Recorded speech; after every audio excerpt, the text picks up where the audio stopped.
அனைவருக்கும் அன்பான வணக்கங்கள். கேள்வி நேரம் நிகழ்ச்சிக்காக உங்கள் அனைவரையும் அன்போடு வரவேற்கின்றேன். இன்றைய கேள்வி நேரம் நிகழ்ச்சியில் நம்ம என்ன தலைப்பில் வாதிக்க போகிறோம் பார்க்கலாம். இன்று நம்ம விவாதத்திற்காக எடுத்துக்கொண்டிருக்கக்கூடிய பொருள் என்பது ராஜீவ் காந்தி அறக்கட்டளைக்கு ஜாகிர் நாயக் அளித்திருக்கக்கூடிய அவர் சார்ந்திருக்கக்கூடிய அறக்கட்டளை அளித்திருக்கக்கூடிய நன்கொடை இன்றைக்கு ஒரு பிரச்சனையாக மாறி இருக்கிறது. ஜாகிர் நாயக் யார்? இந்த ஜாகிர் நாயக் டாக்கா குண்டுவெடிப்புக்கு பிறகு ஒரு சர்ச்சைக்குரிய போதகராக விமர்சிக்கப்பட்டார். இன்றைக்கு குற்றம் சாட்டப்பட்டிருக்கக்கூடிய சூழ்நிலையில் அவர் இருந்துட்டு இருக்கிறார். அவரினுடைய இஸ்லாமிய ஆய்வு அறக்கட்டளை ராஜீவ் காந்தி அறக்கட்டளைக்கு அதை லீட் பண்ணிட்டு இருக்கிறது சோனியா காந்தி இருக்கிறாங்க. அதில் உறுப்பினராக இருக்கக்கூடியவர்கள் ராகுல் காந்தி, பிரியங்கா காந்தி, மன்மோகன் சிங், ப. சிதம்பரம் அவர்கள் எல்லாம் அங்கம் வகிக்கக்கூடிய அந்த அறக்கட்டளைக்கு ஜாகிர் நாயக் அவர் சார்ந்திருக்கக்கூடிய அந்த இஸ்லாமிய ஆய்வு அறக்கட்டளை 50 லட்சம் நன்கொடை வழங்கியதை பாஜக பிரச்சனையாக இன்றைக்கு பார்க்க தொடங்கி இருக்கிறது. தேச விரோத சக்திகளுக்கு பாஜக சொல்லியிருக்கக்கூடிய குற்றச்சாட்டு என்பது காங்கிரஸ் உதவி செய்கிறது அப்படின்ற குற்றச்சாட்டை முன்வைத்திருக்கிறார்கள். இன்னும் சொல்ல வேண்டும் என்றால் திரு ரவிசங்கர் பிரசாத் அவர் சொல்லியிருப்பது இந்த 50 லட்சம் நன்கொடை என்பது நன்கொடை அல்ல, காங்கிரசுக்கு தரப்பட்ட லஞ்சம் என்று சொல்லியிருக்கிறார். உண்மையில என்ன பிரச்சனை? காங்கிரஸ் இதை எப்படி பார்க்கிறது? பாஜகவின் குற்றச்சாட்டில் உண்மை இருக்கிறதா? அதை தாண்டி ஜாகிர் நாயக் அவர் மீது சொல்லக்கூடிய விமர்சனங்கள், குற்றச்சாட்டுகள் உண்மையானவையா? வாதிக்கலாம் கேள்வி நேரத்தில்.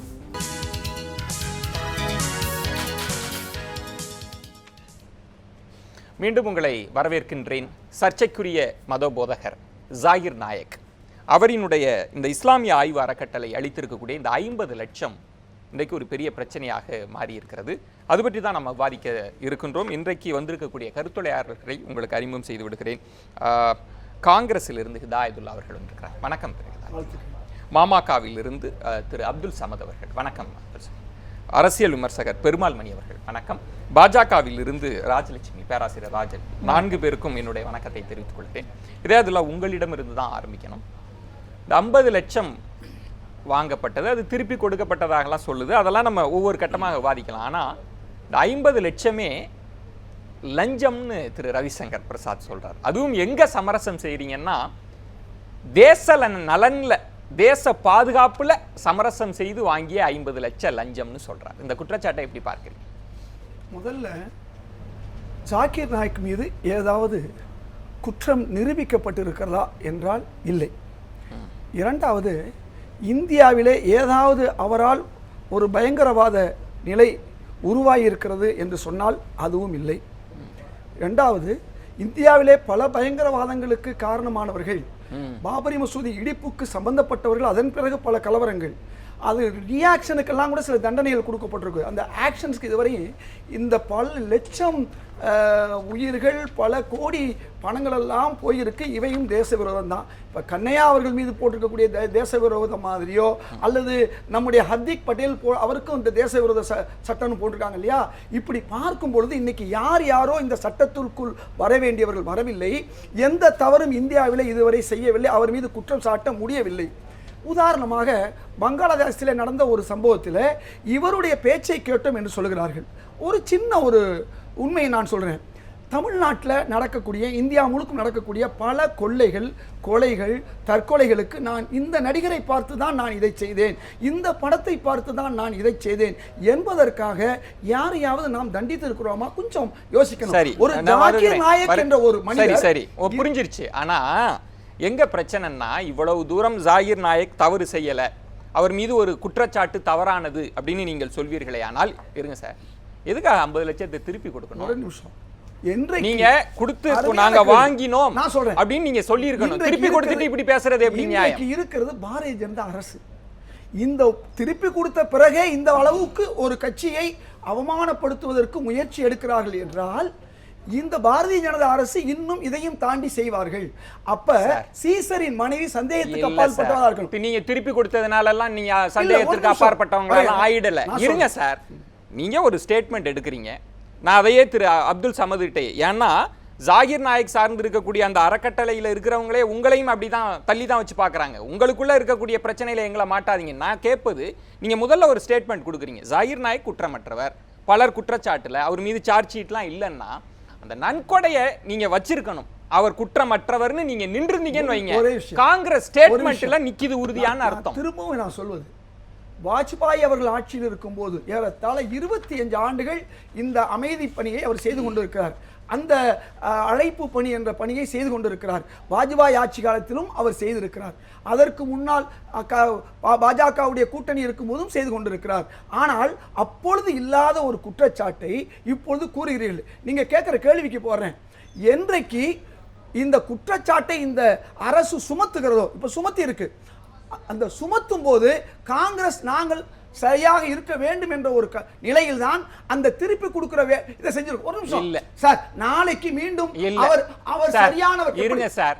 நீங்க ஜாகிர் நாயக்கின் பக்கம் நீங்கள் நிற்பீர்களே ஆனால் இருங்க சார், ஒரே ஒரு விஷயம், ஜாகிர் நாயக்கினுடைய அந்த அறக்கட்டளை ஒன்றும் காங்கிரஸ்க்கு மட்டும்லாம் கொடுக்கல, நிறைய என்ஜிஓஸ்க்கு கொடுத்துருக்காங்க.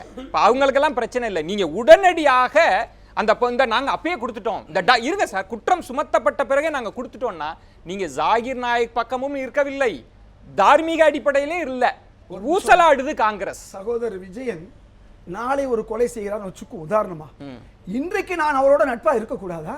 கொஞ்சம் யோசிச்சு பாருங்க. அதாவது ஒரு சின்ன சின்ன விஷயம்,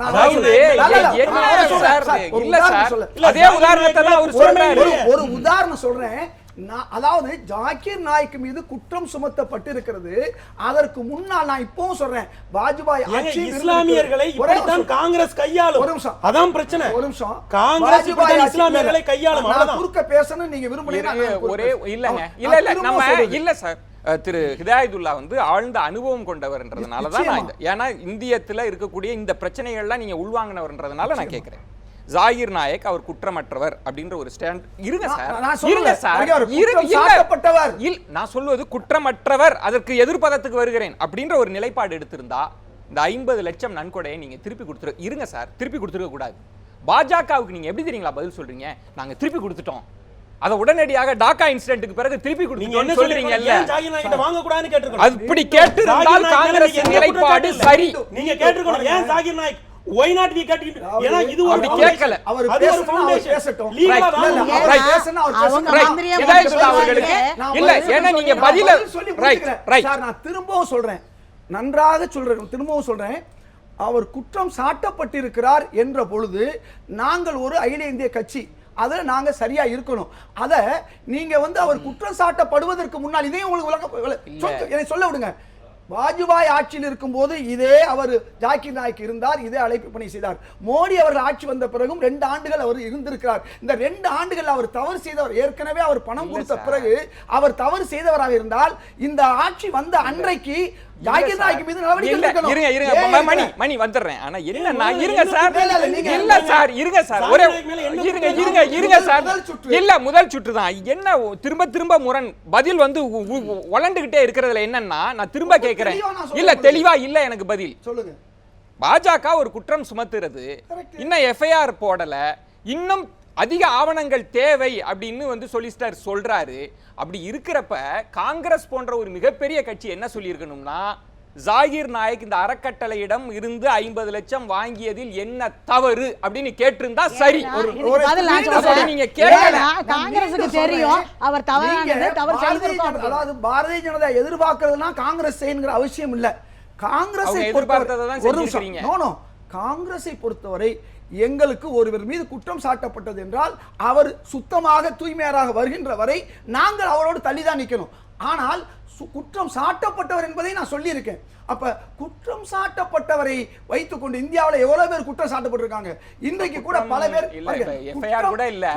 இப்ப இருங்க திருக்குதா, நம்ம பேசுறதுல ஒரே ஒரு கேள்வி, இப்ப ராகுல் காந்தி மேலேயோ சோனியா காந்தி மேலேயோ எஃப்ஐஆர் கூட பதிவு செய்யாமல் ஒரு வெறும் குற்றம் மட்டும் சுமத்தப்பட்டிருந்தா தள்ளி வச்சுட்டு காங்கிரஸ் விலகிருமா?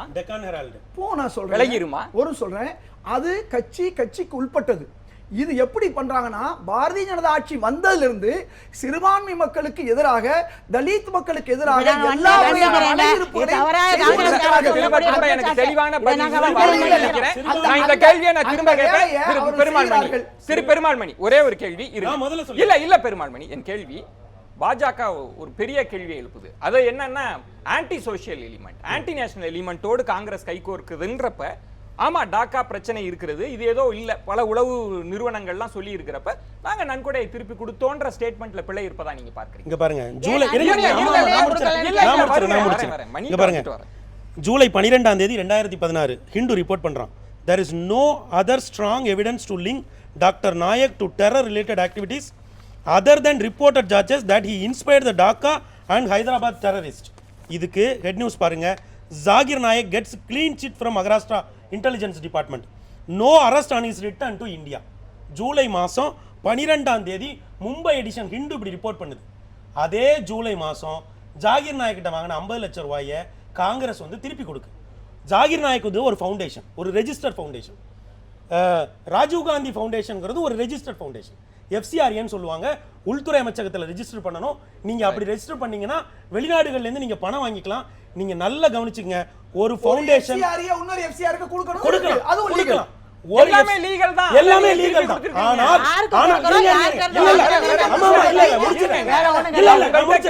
ஆனால் ஜாகிர் நாயக் மேல ஒரு குற்றச்சாட்டை பாரதிய ஜனதா அரசு வீசுகிறது.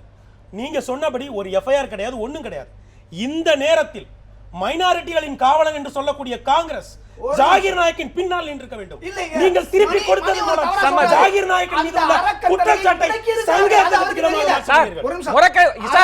இல்லங்க உங்க இல்ல சார், உங்க இல்ல சார், அதெல்லாம் எனக்கு பிரச்சனையே இல்ல சார். இல்ல சார், இல்லங்க சார், இருங்க சார், அதெல்லாம் உண்மைதான் சார். இருங்க, இல்லங்க திருக்குதா இல்ல திருக்குதா என்ன சார்? அதாவது பூனைக்கு பாலுக்கும் காவல்ன்ற மாதிரி இருங்க சார். உங்க ஸ்டேட்மெண்ட்ல அவங்க முடக்கட்டும், எது வேண்டாலும் சொல்லட்டும் சார். காங்கிரஸ் என்ன செஞ்சிருக்கணும்ன்றதுதான் இங்க கேள்வி. நீங்க அதுக்கு பதிலே வரல. எனக்கு இன்னைக்கு நடப்பது ஒரு நியாயமான ஆட்சி இல்ல. இந்த ஆட்சியில எதையும்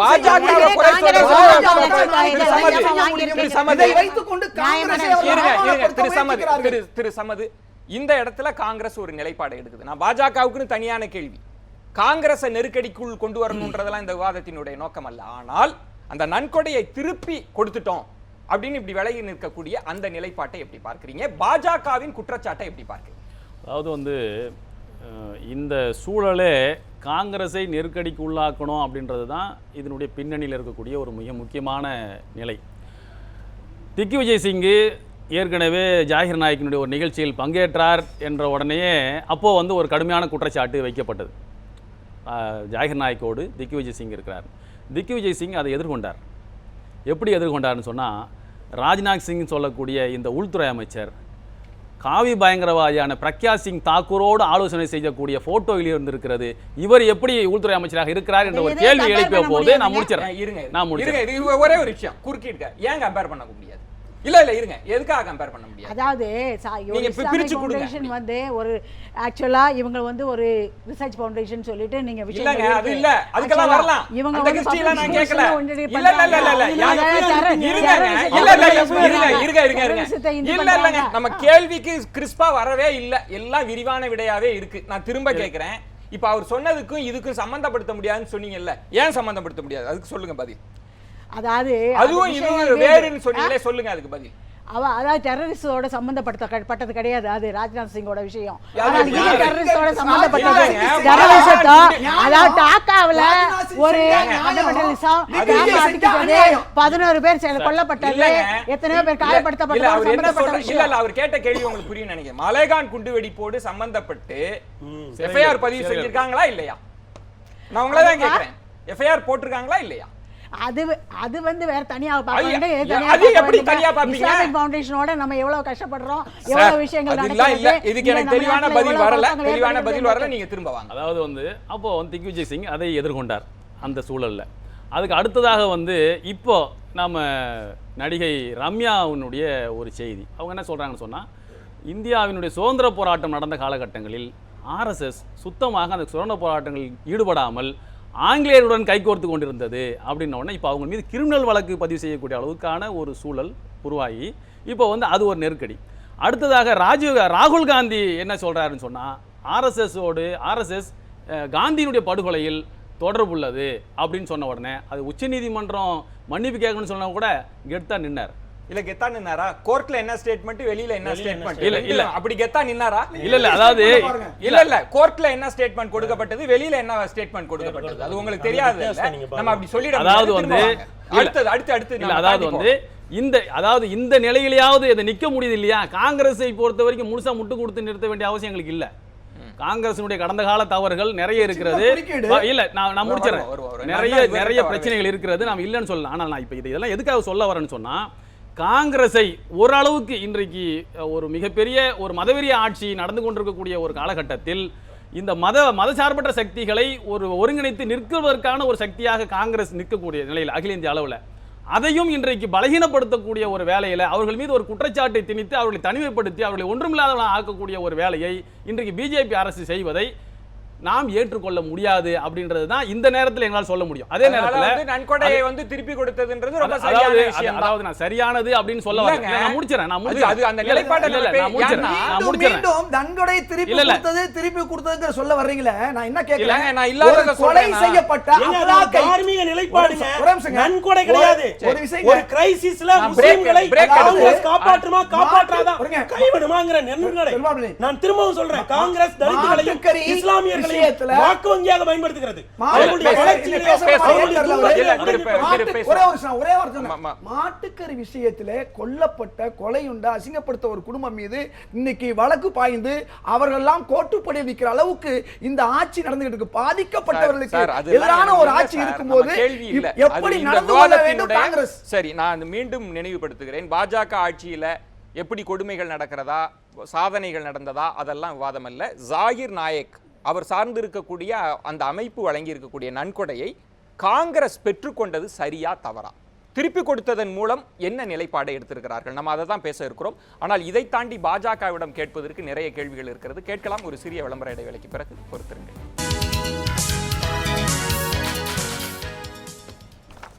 மீண்டும் உங்களை வரவேற்கின்றேன். இன்றைய கேள்வி நேர விவாதம் என்பது ராஜீவ் காந்தி அறக்கட்டளைக்கு மதபோதகர் ஜாகிர் நாயக்கினுடைய தன்னார்வ அமைப்பு அவர்கள் வழங்கி இருக்கக்கூடிய இந்த 50 லட்சம் நன்கொடை தான் பிரச்சனையாக மாறி இருக்கிறது. பாஜக எந்த தளத்திற்கு இதை நகர்த்துகிறது என்றால், தேச விரோத சக்திகளுக்கு காங்கிரஸ் துணை நிற்கிறது. இந்த 50 லட்சம் நன்கொடை என்பது நன்கொடை அல்ல, லஞ்சம்னு சொல்லியிருக்கிறாங்க. அது பற்றி தான் நம்ம பேசிட்டு இருக்கோம். நம்ம தொடர்ந்து பேசலாம்.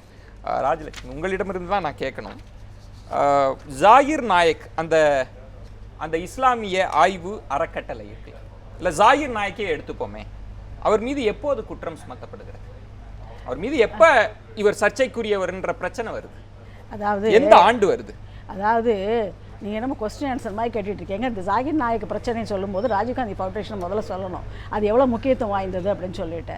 காங்கிரஸ் தலைவர் சோனியா காந்தி, கார்த்திக், நம்ம சிதம்பரம், ஃபினான்ஸ் மினிஸ்டர் சிதம்பரம், இவர்கள்லாம் இந்த பிரியங்கா காந்தி, வதோரா எல்லாரும் அதில் இருக்காங்க. மன்மோகன் சிங் வரைக்கும் அதில் மெம்பர்ஸாக இருக்காங்க. ஸோ அவர்களெல்லாம் சேர்ந்து நிர்வகிக்கக்கூடிய ஒரு அறக்கட்டளை. அது எவ்வளவு முக்கியமானதுன்னு நமக்கு தெரியும். அவங்களுக்கு டோனர்ஸ் இருக்காங்க, எல்லா கார்பரேட்லேருந்து டோனர்ஸ் இருக்காங்க. நம்ம டிவிஎஸ்லேருந்து, ஸ்டேட் பேங்க்லேருந்து எல்லாம் டோனர்ஸ் இருக்காங்க, அவங்களுடைய பார்ட்னர்ஸ் இருக்காங்க. அந்த அறக்கட்டளை பத்தி நம்ம தெரிஞ்சுக்கணும். அதனால அவர்கள் வந்து எல்லா அறக்கட்டளையும் இல்ல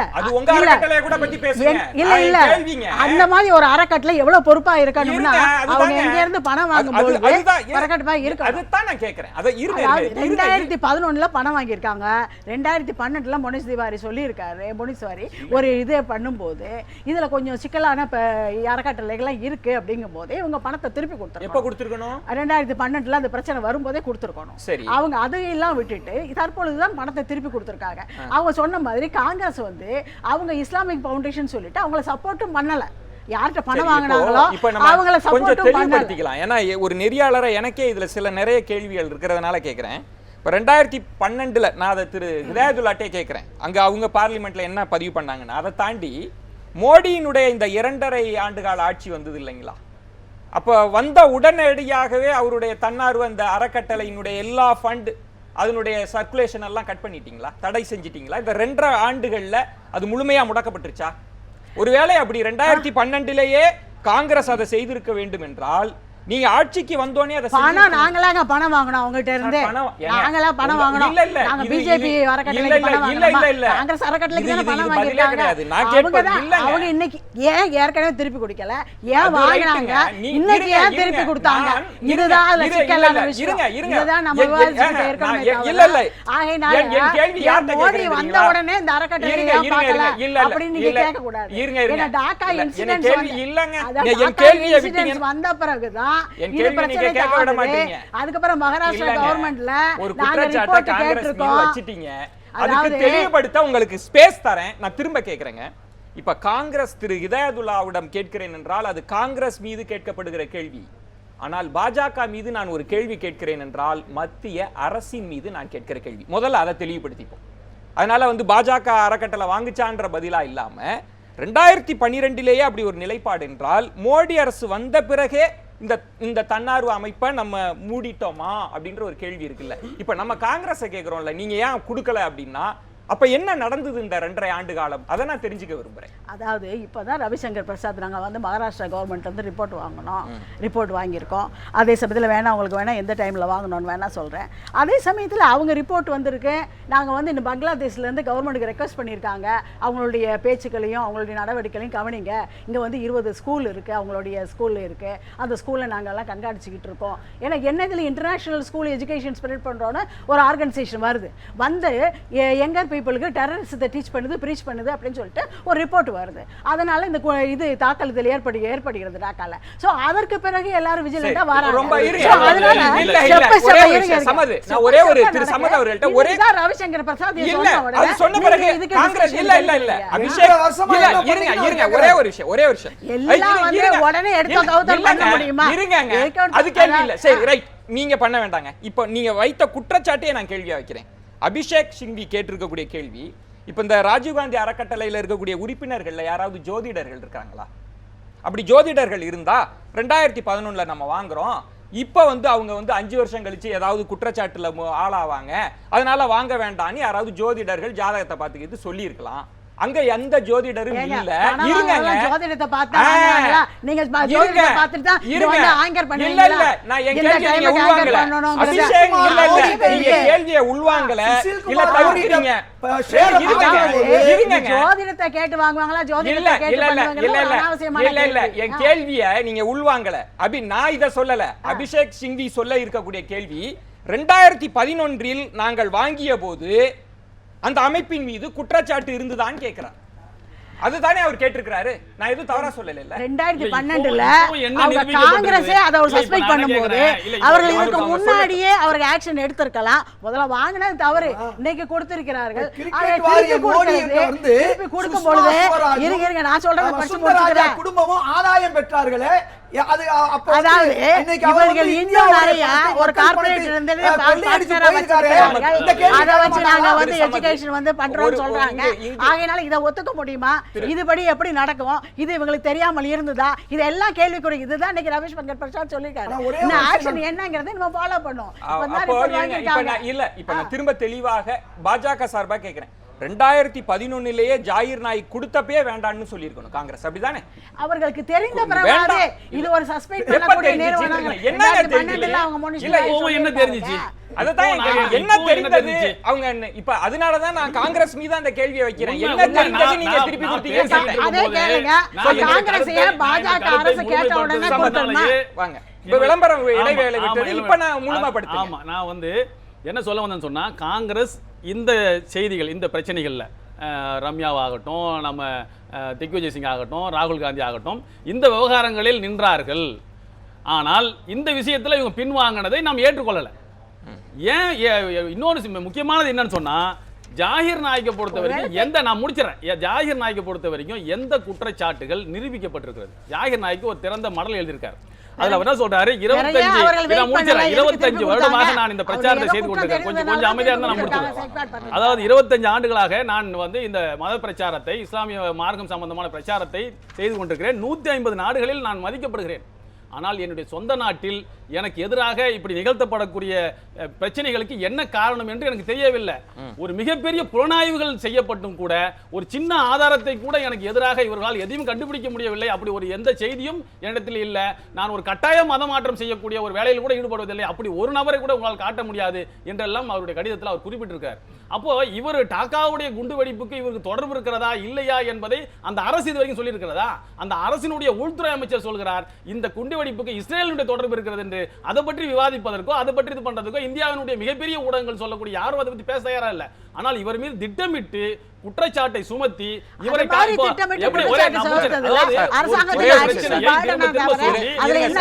பேசும்போது ஒரு மத பிரச்சாரகரை சர்ச்சைக்குரிய பிரச்சாரகர் சொல்லிட்டீங்க இல்லையா? இப்படிதான் பாபர் மஸ்ஜித் இஷ்யூ தொடங்குச்சு. 450 ஆண்டுகள் என்று கொண்டிருந்த சர்ச்சைக்குரிய கட்டடம் தொடங்கினாங்க. அதுக்கப்புறம் ராம ஜென்ம பூமின்னு எப்படி மாறிச்சோ அது மாதிரி அவரை தீவிரவாதியாக காட்டி கொண்டு போய் அவரை சிறையில் வைக்கிற வரைக்கும் இந்த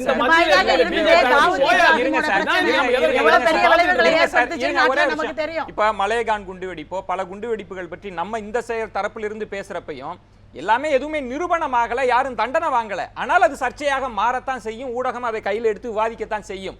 என் கேள்வி, நீங்க பாஜகவை சொல்லிட்டீங்க சிறப்பா. இப்ப 2012 அன்றைக்கு மினிஸ்டராக இருந்த மனிஷ் திவாரி சொல்றார், பீஸ் டிவியை பத்தி பேசுறார். அது ஜாகிர் நாயக் சம்பந்தப்பட்டது. இருங்க அதுல பீஸ் டிவியும் உண்டா இல்லையா? அது ரைட்டுங்க. இப்ப விவாதம் ஜாகிர் நாயக் தான். நம்ம அந்த பீஸ் டிவி கண்டென்ட் பத்தி பேசுகிற போது Peace TV contents are not conducive to Indian security என்வாயர்மெண்ட்னு சொல்றாருல்ல, அது பாஜக நிலைப்பாடா? இல்ல, அதாவது நாம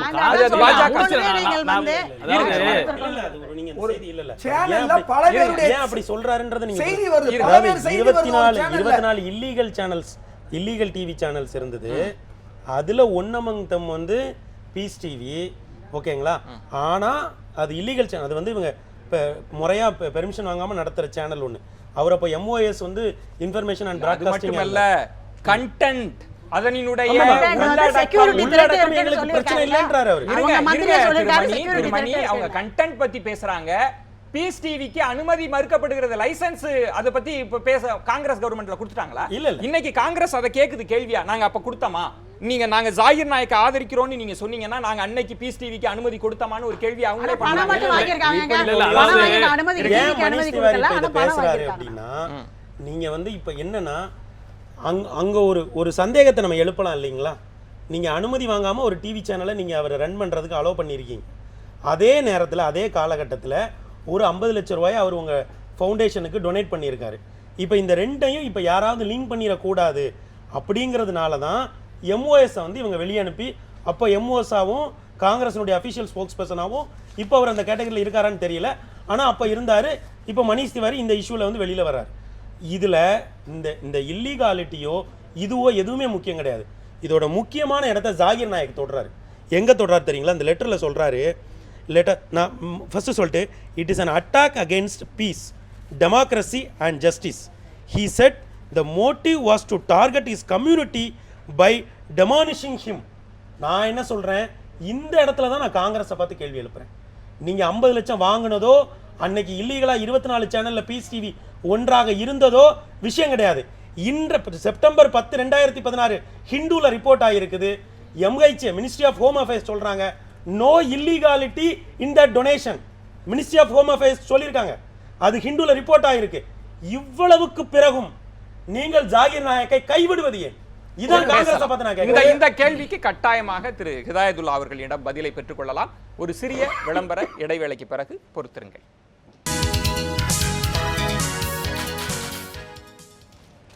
கேள்வி நேரம் நிகழ்ச்சிக்காக உங்களை மீண்டும் வரவேற்கின்றேன். ஜாகிர் நாயக் சர்ச்சைக்குரிய மத போதகராக பார்க்கப்படுகிற, விமர்சிக்கப்படுகிற, அதை தான் திரு அப்துல் சமத் அவர்களுக்கு மீண்டும் நினைவூட்டி சொல்ல வேண்டியிருக்கிறது.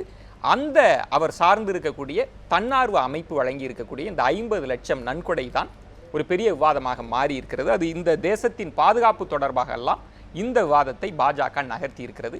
இது தொடர்ந்து நம்ம விவாதிக்க வேண்டியிருக்கிறது. நம்ம தொடர்ந்து பேசலாம். திரு ஹிதாயத்துல்லா, 2 இடங்கள், திரு மணி தொட்ட இடம், இந்த இடத்துல நீங்கள் கைவிட்டிருக்கக்கூடாது அப்படின்ற ஒன்றும், இரண்டாவது திரு ரவிசங்கர் பிரசாத் சொல்லியிருப்பது, அது அவர் அந்த மைனாரிட்டி அஃபேர்ஸ் மினிஸ்டர் அன்றைக்கு இருந்த திரு ரஹ்மான் அவர்கள் திவாரிக்கு எழுதிய கடிதம். காங்கிரஸ்குள்ளேயே 2 பிரிவுகள் இருந்தது. ஒரு பிரிவு ஜாகிர் நாயக்கை ஆதரிச்சாங்க, அதுல தான் இந்த 50 லட்சம் நன்கொடை எல்லாம் உள்ளுக்கு வந்து வெளியில போச்சுன்றார். அதாவது நீங்க கேட்ட கேள்விக்கு அந்த அறக்கட்டளை சொல்ற பதில் மூலமா வர்றேன். இப்போ நீங்க ஏன் திருப்பி கொடுத்தாங்கன்னு கேட்குறீங்க பார்த்தீங்களா? அந்த அறக்கட்டளை அது கேட்கவே இல்லை. அது மட்டுமல்ல, அவங்க என்ன சொல்றாங்க, நான் காங்கிரஸுக்கு மட்டுமல்ல சொல்றாங்க, அதாவது நாங்கள் எத்தனையோ தொண்டு நிறுவனங்களுக்கு நன்கொடை வழங்கியுள்ள நிலையில் ராஜீவ்காந்தி அறக்கட்டளை மட்டும் குறிப்பிட்டு சிலர் சர்ச்சை எழுப்புவது ஏன் என்று கேட்டுட்டு நீங்க கேட்குற கேள்வி அவங்க எங்கள்கிட்ட கேட்டிருக்கணும், ஆனால் கேட்கல. ஆனால் அதுக்கு ஜாக்கீர் நாய்க்கு அற்புதமான ஒரு பதில் சொல்றாரு, அது பெருமாள் மணிக்கும் சேர்த்து. என்ன அழகா சொல்றாருன்னா, இது வந்து this is not just an attack on me, it is an attack against Indian Muslims and it is an attack against ஒரே ஒரு விஷயம் நான் முடிச்சுக்கிறேன். அவர் சொல்ற வார்த்தை, அவர் சொல்லக்கூடிய இது இந்திய ஜனநாயகத்துக்கு எதிரான தாக்குதல்னா, இந்திய ஜனநாயகத்தை காக்கக்கூடிய காங்கிரஸையும் எதிர்த்து தாக்குதல் நடத்துவதற்கு என்னை பயன்படுத்துகிறார் என்ற ஒரு வாதம் உள்ளே இருக்கு. அது உள்ள நீங்க பார்க்கலாம், நீங்க பார்க்கல, நீங்க பாக்குறீங்க. அவரு சார் இருங்க சார், இல்ல இருங்க ஒரு வார்த்தையாவது காங்கிரஸ் திருப்பி கொடுத்தது தப்புன்னு சொல்லல. சார் இருங்க சார், இருங்க சார், இல்ல சார் இங்க பாருங்க, இருங்க சார், அப்படிலாம் இல்ல இருங்களேன். அவர் நீங்க ரொம்ப இருங்க. நான் என்ன கேள்வினா, அது என் தனிப்பட்ட என் மீதான தாக்குதல் அல்ல, என் பின்னால் இருக்கக்கூடிய சிறுபான்மையினர் மீதான தாக்குதலாகவும் எடுக்கலாம், இங்க இருக்கக்கூடிய ஜனநாயகத்தின் மீதான தாக்குதலாக இருக்கலாம்ன்றதை நீங்க என்டாஸ் பண்ணி அதை படிச்சீங்கன்னா அந்த தாக்குதலுக்கு நீங்க தான் கை கொடுத்து துணை நின்று இருக்கணும். நீங்க என்ன பண்றீங்கன்னா புது வியாக்கியானம் விளக்கத்தை தேடுறீங்க, அதுல அவர் சொல்லாததை தேடுறீங்க. பல சம்பவத்தை சொன்னேன். கொலை செய்யப்பட்ட வீட்டில் உள்ளவர்களை இது வந்து வழக்கு பண்றதுக்கு இழுத்து வரக்கூடிய ஒரு ஆட்சியாக இருக்கிறது. தபோல்கரை கொலை செய்தவருடைய பாதுகாக்கக்கூடிய ஒரு ஆட்சியாக இருக்கிறது. இப்படி பல இந்துத்துவாவுக்கு எதிரானவர்களுக்கு எதிராக இருக்கக்கூடிய ஒரு ஆட்சியாக இருக்கிறது. ஆகவேதான் ஜனநாயகத்துக்கு எதிராக இருக்குன்னு சொல்றாங்க. இதே ஜாக்கீர் நாயக் எப்படிப்பட்டவர்னா, இன்னைக்கு இந்தியா முழுக்கும் அவரை போன்ற ஒரு ரிக்வேதத்தையோ எஜுர்வேதத்தை கரைத்து குடித்த ஒருத்தர் கிடையாது. இருங்க சார், அதெல்லாம் நீங்க 50 லட்சத்தை கொடுக்காம பேசியிருந்தா நான் இதை அனுமதிச்சிருப்பேன். நீங்க சார் இல்ல சார், இல்ல சார், இல்ல நான் அதுக்கு பதில் சொல்றேன் சார். அதுக்கு என்ன பதில் இருக்கு? இல்ல இருங்க சார், இல்ல அது இருங்க மேடம். ஐயா இந்த அறக்கட்டளை இருங்க மேடம். இல்ல மேடம், உங்களுக்கு தனியான கேள்வி உங்களுக்கு தனியான கேள்விகளே இருக்கிறது. ஆனா ஐஆர்எஃப் அந்த அமைப்பு சார்ந்த அவர் முதல்ல பல தொலைக்காட்சிகள், ஆங்கில தொலைக்காட்சிகள் கேட்கிறப்ப அதை நிர்வகிக்கக்கூடிய நிர்வாகி சொன்ன பதில் காங்கிரஸ் திருப்பி கொடுத்து விட்டதா அந்த கேள்வியை தவிர்க்கிறார். அதனாலதான் ரவிசங்கர பிரசாத் திரும்பவும் சொல்றேன், இருங்க சார், உங்களுக்கு நியாயம் கற்பிக்கல இல்லங்க. ஜாக்கீர் நாயக்கோ குற்றம் சுமத்தல. ஏன் குற்றம் சுமத்தலைனா, இந்த ஆட்சி எப்படியாவது ஒரு ஜனநாயக ரீதியா இருக்கக்கூடிய காங்கிரஸை பலவீனப்படுத்துவதற்கு முயற்சி செய்கிறார்கள், அதை நம்மை வைத்துக் கொண்டு செய்ய விரும்புகிறார்கள் என்பதை தெரிந்துதான் காங்கிரஸ் மீது அவர்கள் வந்து எந்த குற்றச்சாட்டை வைக்கவில்லை. நம்பர் 1. அப்ப நான் இப்படி புரிஞ்சுக்கிறேன். அப்ப ஜாகீர் ஒன்னு சொல்லிடுறேன், எந்த மைனாரிட்டி அமைப்புகளும் காங்கிரஸின் மீது எப்போதுமே குற்றச்சாட்டை வைக்க மாட்டாங்க. ஏன்னா அவங்க தங்களுடைய காவல் தெய்வமா காங்கிரஸை பார்க்கறாங்க. ஆனால் கிரைசிஸ்ல காங்கிரஸ் அவங்கள கைவிடுது. அதற்கான உதாரணம் தான் இது. நான் சொல்றேன், டாக்டர் கேட்டா என்ன பதில் சொல்வீங்க? தாயின்னு சொல்வீங்க, பிள்ளைன்னு சொல்ல மாட்டோம். அது மாதிரி தான் காங்கிரஸாவது நம்மளை காப்பாற்றுவதற்கு ஒரு கட்சி இருக்குது, பெருமாள் மணி சொல்ற மாதிரி. அப்படி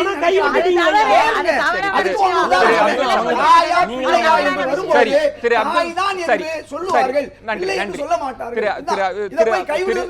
அப்துல் சமது, ஜாகிர் நாயக்கின் மீது இப்போ என்ஜிஓஸ் ஃபண்டிங் வரக்கூடிய இடங்கள்ல எல்லாம் அரசு வந்து தன்னுடைய கண்காணிப்பை எப்போதும் வலுவாக வைத்துக் கொண்டிருக்கிறது. இன்றைக்கு சொல்லி இருக்கக்கூடிய ஐபியாக இருக்கலாம், மத்திய புலனாய்வு, இன்னும் நிறைய டேப் எல்லாம் ஸ்கேன் பண்ண வேண்டியிருக்கு, இன்னும் முழுமையான ஆதாரம் கிடைக்கல. அப்படின்றப்ப இந்த நன்கொடை வாங்குறதுல ஒரு கேள்வியை எழுப்புது. தார்மீகமாக இவ்வளவு ஒரு 50 லட்சம் நீங்க வாங்கியிருக்கிறீங்க, ஏதோ 2012 அந்த குற்றம் இல்லை, அதுக்கு முன்னாடியே ஐபி ஜாகிரை வந்து பார்த்துட்டே இருக்கிறாங்க, கண்காணிச்சுட்டே இருக்கிறப்ப 50 லட்சம் கொடுத்தாங்கன்றதுக்காக வாங்கிக்கிறது சரியான்ற ஒரு கேள்வியை எழுப்புறாங்க. இல்ல அதாவது ஏன்னா காங்கிரஸுக்கே அந்த சந்தேகம் ஜாகிர் நாயக் மீது இருந்திருக்கிறது. இல்ல அதாவது காங்கிரஸில் 2 விதமான ஆட்கள் இருக்கிறாங்களான்னா இருக்கிறாங்கன்றது தான் என்னுடைய நிலைப்பாடு. ஏன்னு சொன்னா 1992 பாபர் மஸ்ஜித் இடிச்சது யாருடைய ஆட்சி காலத்தில்? அப்போ இருந்த நரசிம்மராவ் யார் அப்படின்னும் போது அதை வந்து நம்ம முழுதாக மறுக்கலை. பெரியார் தமிழ்நாட்டிலிருந்து எந்த கட்சியை விட்டு வெளியே வந்தாரு? சமூக நீதியை ஆதரிச்ச ஒரு கூட்டம் இருந்துச்சு. சமூக நீதியை கடுமையாக எதிர்த்து சமூக நீதி இங்கே வந்துவிடக்கூடாது என்பதற்காக வேண்டி இங்கே அதிகாரம் செலுத்தி ஆதிக்கம் செலுத்தி கொண்டிருந்த ஒரு கூட்டம் இருந்து கொண்டிருக்கிறது, முழுவதுமாக இருந்தது. இப்போது இருக்கக்கூடிய சூழல்ல காங்கிரஸ் செய்ததை சரியா தவறான்னு சொல்லிட்டு நம்ம விவாதிச்சோம்னா கண்டிப்பாக தவறு என்று தான் நான் சொல்லணும். அதில் ஒன்றும் மாற்று கருத்தே கிடையாது. ஆனால் ஜாகிர் நாயக்கினுடைய அந்த குரலும் நான் முன்ன வச்ச அந்த குரலும் என்னன்னு சொன்னா, இன்றைய சூழல்ல காங்கிரஸை நெருக்கடி கொடுத்து அவரை ஒரு தர்ம சங்கத்திற்கான ஒரு சூழலை உருவாக்கணும் என்பது பிஜேபியும் அவரை சார்ந்திருக்கக்கூடிய அரசு நிர்வாகத்தினுடைய ஒரு மிகப்பெரிய திட்டமிட்ட ஒரு சூழ்ச்சியும் சதியும் அதனுடைய பின்னணியில் இருக்கிற காரணத்தால அதையும் சேர்த்தே பார்க்க வேண்டியிருக்கிறது என்பதை நாம் புரிந்து கொள்ளணும்ன்றது தான் இந்த நேரத்தில் நான் சொல்லக்கூடிய செய்தி. மிக முக்கியமாக ஜாகிர் நாயக்கின் மீது எந்த குற்றச்சாட்டை எந்த புலனாய்வுத்துறை எந்த வகையில் அவங்க நிரூபிச்சிருக்கிறாங்க, ஏதாவது ஒன்றை சொன்னால் அதை அவர் இப்பவே அந்த சவாலாக ஏற்றுக்கொண்டு அதை நான் எதிர்கொள்வது தயாராக இருக்கிறேன்னு சொல்லி ஜாகிர் நாயக் சொல்லிக் கொண்டே இருக்கிறாரு. இந்த புலனாய்வு அமைப்புகள் அதை நிரூபிக்காமல் அதை பற்றி சொல்லாமல் இப்படி ஒரு பின்பக்கமாக அவரை முடக்குவதற்கான சதி செய்வது எந்த வகையில் நியாயம்? அவருடைய அறக்கட்டளையில் இருந்து பல்வேறு இந்த ராஜீவ்காந்தி அறக்கட்டளை என்பது வறுமை ஒழிப்பிற்கு ஹாஸ்பிட்டல் பணிகளுக்காக வேண்டி செயல்படக்கூடிய ஒரு அமைப்பு என்பதற்காக வேண்டி அதுக்கு நிதி உதவி செய்யறாரு. இதே போன்று பலருக்கும் கொடுத்திருக்கிறார். இது அவர் மீது எந்த குற்றச்சாட்டு? திரு ரவிசங்கர் பிரசாத் எழுப்பிய கேள்வியே கேட்கிறேன். இவங்க ஒரு என்ஜிஓவா இருக்கிறாங்க, இவங்க ஃபாரின்ல இருந்து கூட ஃபண்டை வாங்குறதுக்கான வாய்ப்பு, அவர்களும் ஒரு தன்னார்வ அமைப்பு தான், அவங்களும் ஃபண்டிங் வெளியில இருந்து கலெக்ட் பண்றாங்க. இந்த அமைப்பு எதுக்காக இவர்களுக்கு உதவியது? அதுல இருங்க சார், நான் என் கேள்வி ரவிசங்கர் பிரசாத் கேள்விக்கு எனக்கு பதில் கிடைக்கணும்ன்றதுக்காக அன்றைக்கு இருந்த மைனாரிட்டி அமைச்சராக இருக்கக்கூடிய சிறுபான்மை நலத்துறையில் அந்த அமைச்சராக இருந்தவர் ஜாகிர் நாய்க்கு ஆதரவாக ஒரு கடிதத்தை எழுப்புவதற்கான தேவை எங்க வந்தது? அங்கு இருக்கக்கூடிய காங்கிரஸ் ஆட்சியில உளவு அமைப்புகளே அவரை ஒரு சந்தேக கண் கொண்டு பார்த்தபோது அந்த துறையினுடைய அமைச்சர் இவர் இஸ்லாமிய ஒரு ஸ்காலர் அப்படின்னு பேசுவதற்கான தேவை எங்க வந்தது? இதெல்லாம் தான் பிரச்சனை. ஒரு முஸ்லிமுக்கு கடிதம் எழுதும்போது வெளியே தெரியுது. ஆனா இந்தியாவுல 199 விஷயங்கள் எழுதும்போது மட்டும் அது ஒரு இந்து என்றோ அல்லது வேறு மதம் என்றோ பார்க்கப்படல. அப்படித்தான் அதாவது இது இந்த நன்கொடை இது லஞ்சம் என்ற ஒரு தோரணில் கொண்டு நிறுத்தணுன்றதுக்காக வேண்டி திட்டமிட்டு செய்யக்கூடிய ஒரு செயலை தான் நம்ம பார்க்குறோம். இதில் அப்படி தான் கொண்டு வராங்க. ஆனால் அதில் ஒரு பெரிய உண்மை இருப்பதை போன்ற ஒரு நிலை நிச்சயமாக இல்லை. ஏன்னு சொன்னால் இவர்களுக்கு மட்டுமல்ல பலருக்கும் நிதி உதவி செய்து கொண்டிருக்கிறார். அந்த வகையில் தான் இவருக்கு என்னங்க அவசியம் இருக்கு? இன்னொன்னு சொல்ல போறேன். இப்போ இன்னொன்னு என்னன்னு சொன்னா அவரை முடக்குவதற்கு அதாவது ஜாகிர் நாயக் சொல்லுங்க. ஜாகிர் நாயக்கினுடைய தன்னார்வ அமைப்பே முஸ்லிம்கள் இஸ்லாமியர்கள் அல்லாத மாணவர்களுக்கெல்லாம் 1 கோடி ரூபாயெல்லாம் கொடுத்து படிக்க வச்சிருக்காங்க. அந்த அமைப்பே பலருக்கு உதவக்கூடிய அமைப்பு தான். இவர்கள் எதுக்கு இன்னொருத்தருக்கு நன்கொடை வழங்கணும்? நீங்களே நன்கொடை வாங்கி நடத்துற அமைப்பு தானே. நீங்க இன்னொரு அமைப்புக்கு 50 லட்சம் கொடுக்குறீங்க அப்படின்னு கேள்வி எழுப்புறாரு. நன்கொடை வாங்கக்கூடிய அமைப்புகள் ஒருவருக்கு ஒருவர் உதவி கொள்வது கொடுப்பது இதெல்லாம் சர்வசாதாரண ஒரு நிகழ்வு. இந்த நிகழ்வை ஒரு உள்நோக்கத்தோட செய்து அவர் மீது ஒரு குற்றச்சாட்டை திணிப்பதற்கான ஒரு வேலை தான் நீங்க பார்க்கணும்.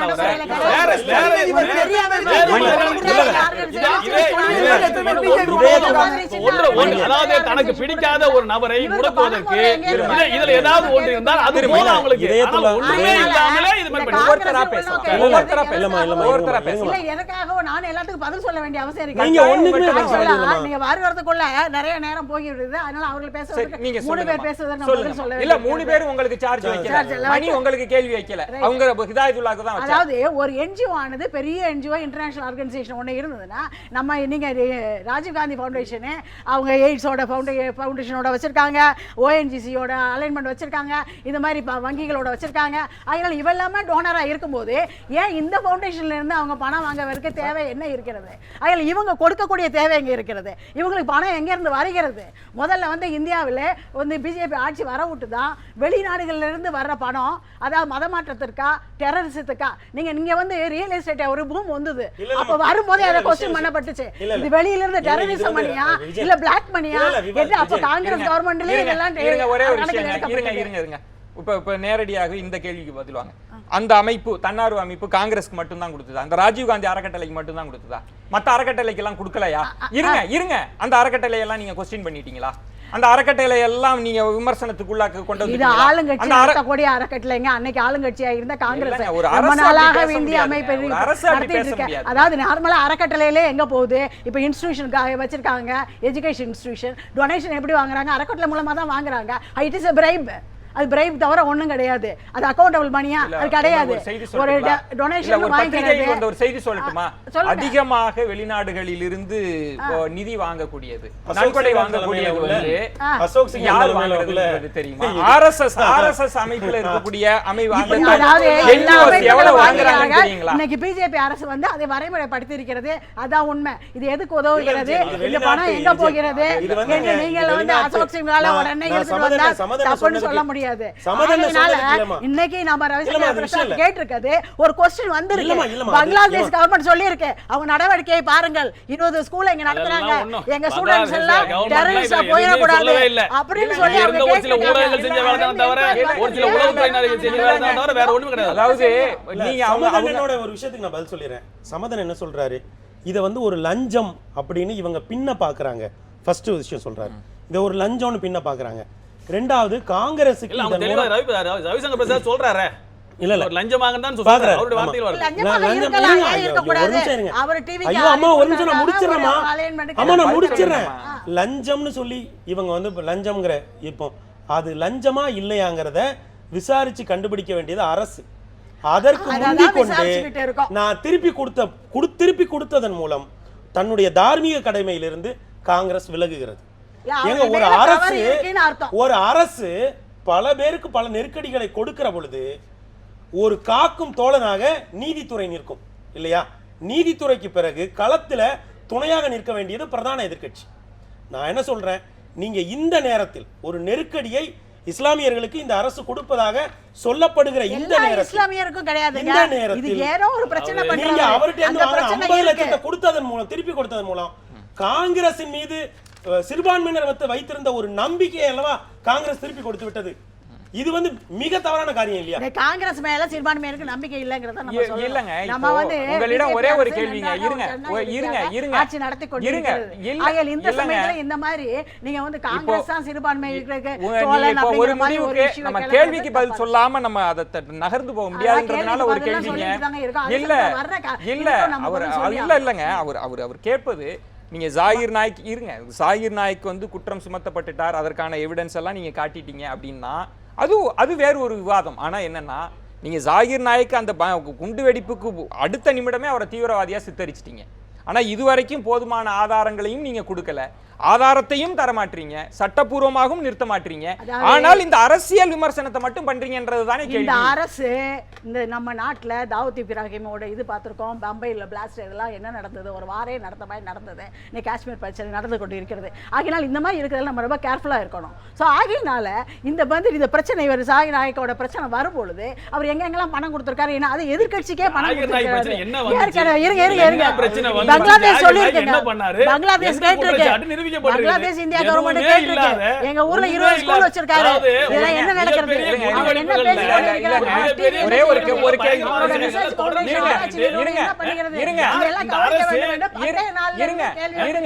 தலித்துகள் மீது சீமாவாசனம் பேசுறாரு ஒரு பிரதமர். தலித்துகள் மீது தாக்குதல் நடந்துருக்குது, தாக்குதலை தடுத்து இருந்து சொன்னா என்ன சுடுங்க அப்படின்னு ஒரு சினிமா வசனம் பேசுறாரு.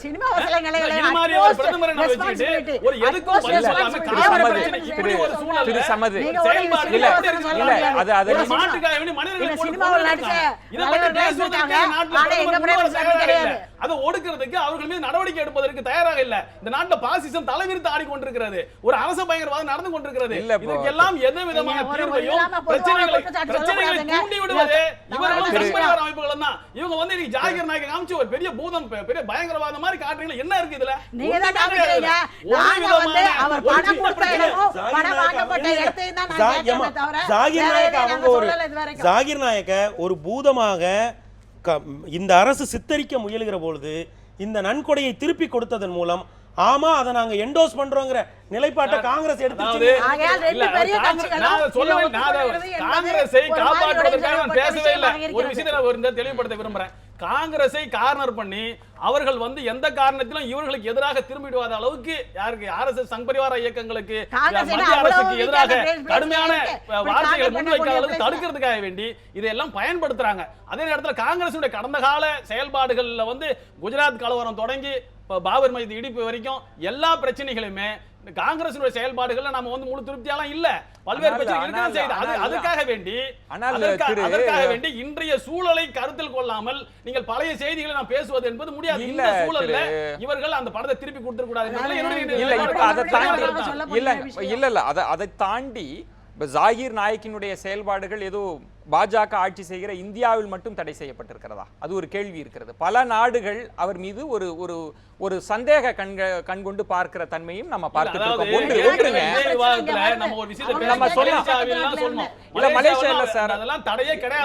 எல்லா நாடுமா இந்தியாவில் மட்டும் தான் தடை இருக்கா? இந்தியாவில் இல்லங்க, இந்தியா வந்து எங்க மத்த நாடுகள்ல தடை பண்றாங்களா இல்லையாங்கிறதெல்லாம் வேற. நீங்க மத்த நாடுகள்ல இருங்க, மத்த நாடுகள்ல உங்க பாஸ்போர்ட்ல என்ன பேர் இருக்குங்கிறத பொறுத்தே உங்களை வந்து வேற மாதிரி ட்ரீட் பண்ணுவாங்க, அதெல்லாம் வேற. இது வந்து எல்லோருக்குமான ஒரு நாடு, இது பன்முகத்தன்மை கொண்ட நாடு. இங்கே வசிக்கக்கூடிய சிறுபான்மையினரையும் ஒடுக்கப்பட்டவர்களையும் காப்பாற்ற வேண்டியது பெரும்பான்மையினராக இருக்க வேண்டியவர்களுடைய பொறுப்பு. அப்படி பெரும்பான்மையினராக இருக்கிற ஒரு பெரும்பான்மையினர் ஒடுக்கப்பட்டவருடைய பாதுகாவலனாக இருக்க வேண்டிய கடமை எல்லோருக்குமே இருக்கிறது. அந்த கடமையிலிருந்து ஒருவர் நழுவுகிற போதுதான் நீங்க இந்த நேரத்துல இங்கிலாந்து தடை பண்ணியிருக்கா, அமெரிக்கா தடை பண்ணியிருக்கா, இல்ல எந்த நாடுலாம் தடை பண்ணியிருக்குங்கிறத நம்ம பார்க்க முடியாது. ஜாகிர் நாயக் ஒரு இந்திய சிட்டிசன், மகாராஷ்டிரால பிறந்த ஒரு டாக்டர். அவருக்கு ஒரு நெருக்கடியும் தாக்குதலும் வருகிற போது அவருக்கு உற்ற துணை நிற்க வேண்டியது ஜனநாயகத்தின் மீது நம்பிக்கை கொண்டவர்களுடைய கடமை. அதன் மூலம் தான் ஒரு வலிமையான இந்தியாவை நாம் படைக்க முடியும். இல்லங்க, நீங்க மீண்டும் மீண்டும் நீங்களும் ஒரு தீர்ப்பை எழுதுறீங்க. ஜாகிர் நாயக் ஏன்னா ஒரு சர்ச்சை வந்திருக்கிறது. நான் எந்த தீர்ப்பும் நான் எழுத விரும்பல. ஆனா நீங்க அவர் முற்றாக அவர் நிரபராதின்ற ஸ்டாண்டா எடுக்கிறீங்களா? நான் என்ன சொல்றேன், அவர் நிரபராதியா குற்றவாளியா அவருடைய செயல்பாடுகள் என்னங்கறத நீதித்துறை ஆனா தார்மீக பொறுப்பு ஒண்ணு இருக்குல்ல, தார்மீக கடமை இல்ல, அரசியல் ரீதியான நிலைப்பாடுன்னு ஒண்ணு இருக்குல்ல, தார்மீக கடமைன்னு ஒண்ணு இருக்குல்ல.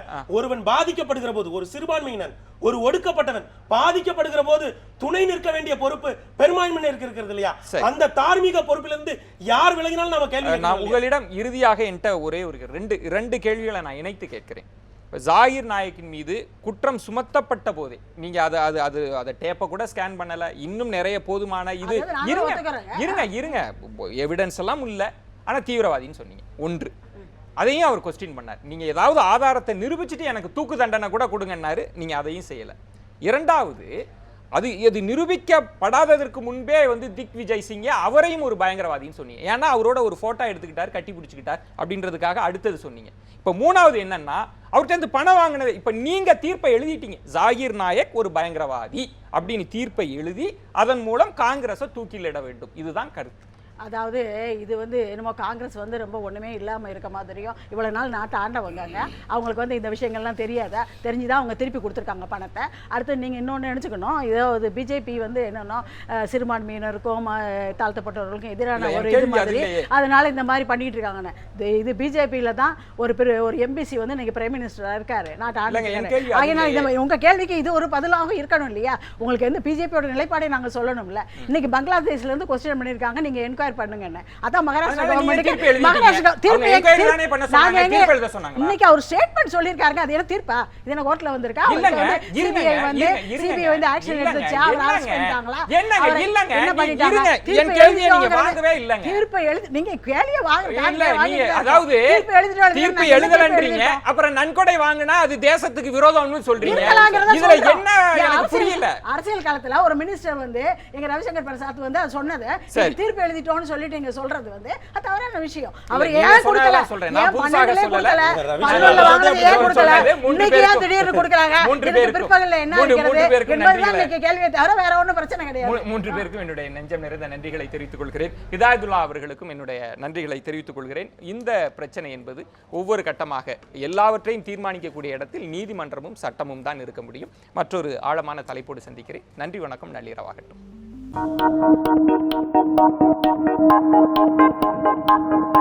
Thank you.